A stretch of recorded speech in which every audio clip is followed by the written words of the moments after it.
on WikiLeaks and Julian Assange?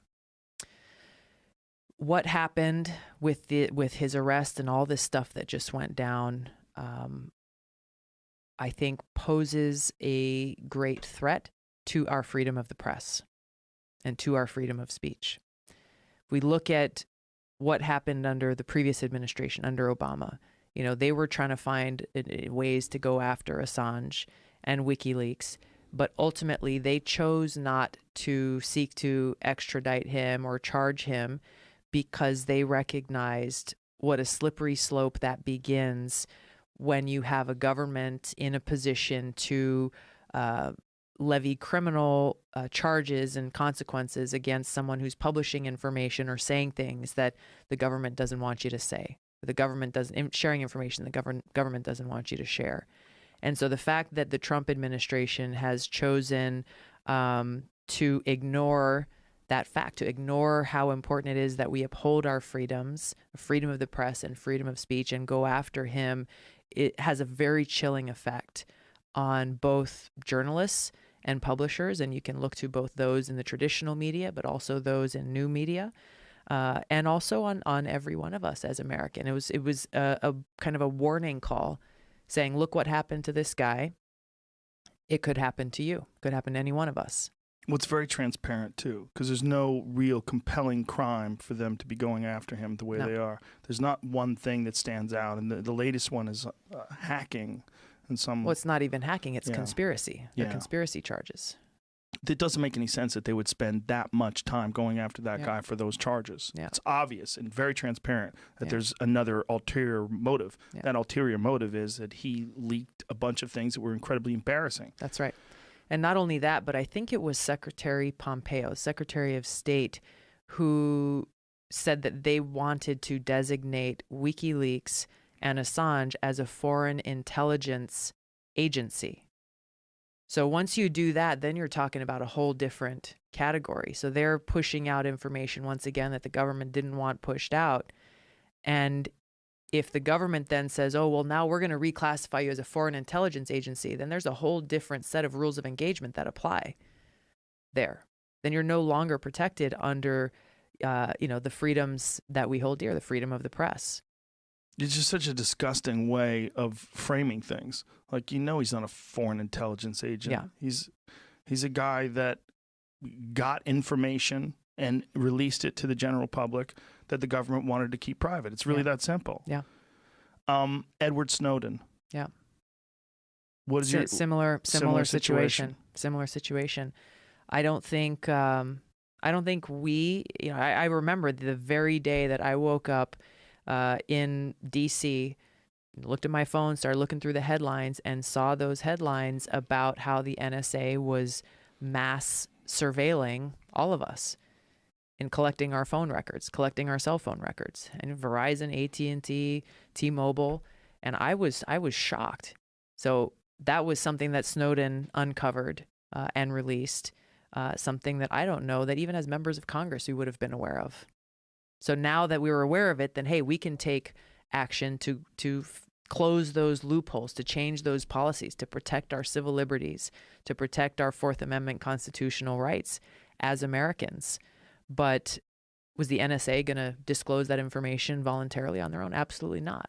Absolutely no, we would not. have had no idea. No. We would have had suspicions, but then again, we'd have tinfoil hats on. And there was a gentleman who left the NSA very early on. Hill, was that his last name? But he was one of the first ones to discuss this. This is post 9/11 when they first started doing it. But Snowden was the guy that really made it abundantly clear to everybody that not only are they doing that, but they're also lying about it. And even Obama was talking, oh, we're just collecting metadata. Like, metadata? Like, no, you're not.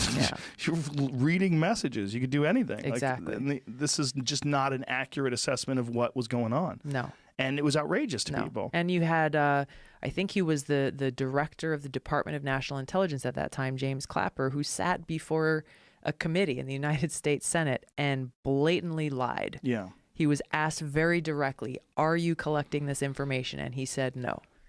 Yeah. Are you collecting this information on American citizens? And he said no. And yet he's somebody who you see on TV almost every day as an expert in this country without any consequence, lying to the American people. And I think that if you polled the American people and you asked us to vote on it, I think it would be a gigantic landslide victory for Edward Snowden to be exonerated and brought back to the United States. Yeah. They've got this guy, he's in Russia now hiding. Yeah. Like, it's crazy that he can't lives leave. over there and he can't leave. And if he does come over here, they're immediately going to lock him up. Yeah. What would you do as president? One thing that I think, I want to answer your question, but one thing that I think speaks to the dangerous nature of this culture that we're living in now. The Senate Minority Leader Chuck Schumer had done an interview on, I don't know, one of the major networks, and I think he was talking about Trump when he said, "Be careful, you don't want to challenge the intelligence agencies." Basically putting out that threat. I don't know if you can pull that exact quote up, but I was shocked when I heard him say that, because it basically makes out that these intelligence agencies are their own separate branch of government, and that if any one of us as Americans or elected leaders in this country dares to challenge or exercise oversight over them, then we will suffer the consequences. So as president, I would change that culture of leadership. That leadership starts at the top. And when you have people in positions of leadership who continue to perpetuate that culture of unaccountability, of complete disrespect and disregard for the Constitution, of not understanding that, yes, we need to keep our country safe, we also need to protect our constitutional rights. This is not a choice between the two, which is so often how it's framed. Well, if you want to protect us against terrorists, you've got to give up all of your rights as Americans and your civil liberties and your privacies, and just let these intelligence agencies run free and run roughshod over us. And so that's the kind of change in leadership that I'll bring. There's a whole host of policies that we can look at. For example, with the Patriot Act. The Patriot Act is up for reauthorization in Congress this year. There have been different sections of it that we have worked to try to change and reform to make it so that agencies like the NSA cannot collect our private information as Americans without a warrant. But there is far more that has to be done to undo the damage that we've already seen, the abuse of our rights and privacies that we've already seen. Did you ever listen to that Kennedy speech about secret societies? Mm-mm. Kennedy had a fantastic speech before he was assassinated, where he was discussing this very thing. And he apparently had notions of disbanding the CIA. And he was very concerned with the power of people like J. Edgar Hoover. Of course. And that this was all happening while he was president. And he felt like there were people that were involved in these secret societies and these secret meetings, and that there was a lot of conspiracy going on, and he thought that the very idea was repugnant. It's a fantastic speech. It's called The President and the Press is what it's like. It's got a title. It's a fantastic speech. I'll check it out. But this has always been the real concern that people have, that when you give someone the ability to surveil the general population, when you give they're going to use some of that information to aid in their allies and to work against their enemies. Yeah, that is, I mean, it's a valid concern. Yes. And I mean, this is what, unfortunately, we've already seen. This is what has been revealed by some of that information that was released by Snowden, and how, for example, the FISA court, as we have it now, is a secret court that has been abused for that purpose, allowing for that surveillance of Americans, violating our civil liberties and privacies. And that's something that we've got to fix, that whole FISA court from top to bottom, and how the different judges Can you are explain appointed. that to people? It's basically it's a secret court that was appointed, I believe, or created back in the 70s, with the initial objective of providing oversight over the executive branch mass surveillance that was happening at that time, or illegal surveillance that was happening at that time. Unfortunately, especially since 9/11, now you have this FISA court that is both used to approve surveillance and surveillance programs on foreign targets, but also on Americans as well. one of the many problems with this is it's a secret court where you have a judge and you have someone representing the government, whether it be one of the intel agencies or the DOD or whatever, coming before this court and making their case to try to get this warrant approved by the judge. There is no advocate there for the people. There is no civil liberties or privacy advocate there. It's a one-sided conversation. And the information being provided by the government is the only information that's being given to the judge. So this is one of the big problems there. And we've seen over decades now, and especially since after 9/11, that there have been very, very, very few applications for these surveillance warrants that have been rejected by the judges. So, you know, a rubber stamping of these applications for warrants is really what appears to be happening. You know, there's a few different ways that we're looking at trying to fix this. There are some who are arguing to take away the FISA court completely.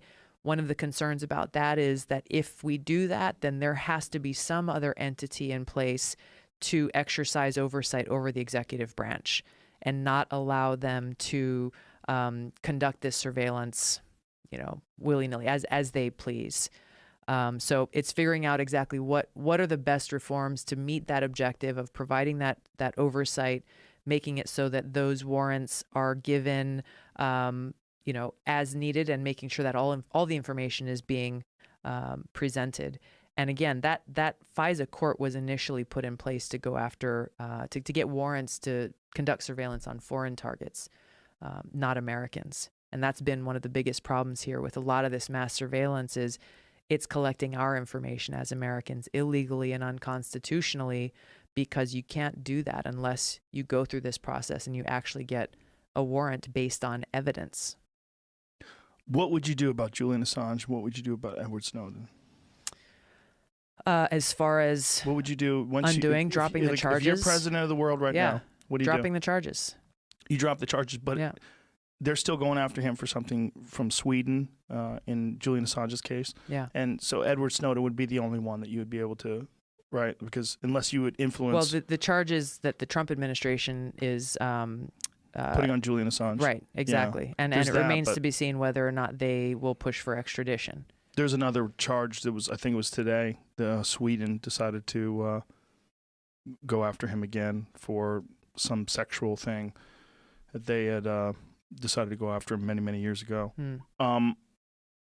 Edward Snowden, what he's doing right now is essentially living day to day, holed up in Russia, in hiding. Mm-hmm. And the charges against him stem from, again, this illegal operation that he, in many ways, he's very patriotic. I mean, he let us know, and at great cost. Yeah. So you would give him a pardon. Yeah. Yeah. And I think we've got to address why he did the things the way that he did them. Mm-hmm. And you hear the same thing from Chelsea Manning, how there is not an actual channel for whistleblowers like them to bring forward information that exposes egregious abuses of our constitutional rights and liberties, period. I mean, there was not a channel for that to happen in a real way, and that's why they ended up taking the path that they did and suffering the consequences.